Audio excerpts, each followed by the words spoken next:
Hello बच्चों, let's read the question first. The question says the major part of activated sludge is pumped into the large tanks called. तो हमसे यहाँ पे पूछा गया है जो मेजर पार्ट होता है एक्टिवेटेड स्लज का वो पंप कौन से लार्ज टैंक में पंप किया जाता है। तो अगर हम देखें तो जो एक्टिवेटेड स्लज होता है ये आपको कब देखने को मिलता है, ये आपको देखने को मिलता है बायोलॉजिकल ट्रीटमेंट में।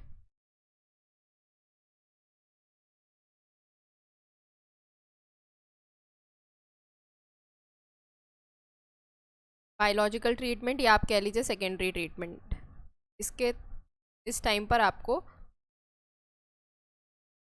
एक्टिवेटेड स्लज देखने को मिलेगा। अब जब एक्टिवेटेड स्लज बनता है तो उसमें से जो कुछ पार्ट होता है वो इनोक्यूलम की तरह यूज़ करा जाता है।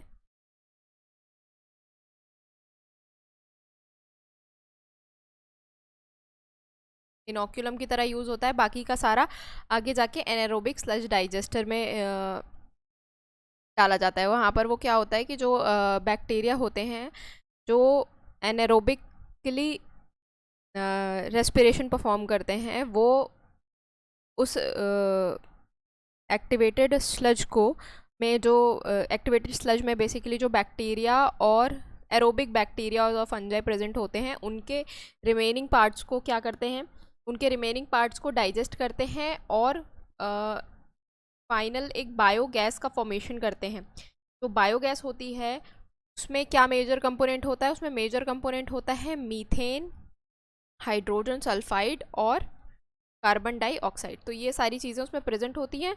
और ये जो बात हो रही है एक्टिवेटेड स्लज की कि वो कहाँ कौन से वाले लार्ज टैंक में डाला जाता है मेजर पार्ट उसका, तो वो एनारोबिक स्लज डाइजेस्टर में डाला जाता है। तो ऑप्शन देख लेते हैं, ऑप्शन में हमें क्या दिया हुआ है। ऑप्शन में हमें दिया हुआ है एनारोबिक स्लज डाइजेस्टर्स, तो पहला ही दिया हुआ है।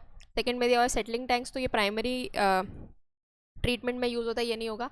एरोबिक स्लज डाइजेस्टर ये गलत दिया हुआ है। फिल्ट्रेशन टैंक तो ये भी गलत दिया हुआ है। करेक्ट आंसर क्या हो जाएगा, करेक्ट आंसर हो जाएगा आपको ऑप्शन नंबर ए। होप आप लोगों को ये सोल्यूशन समझ में आया बच्चों। Thank you, all the best.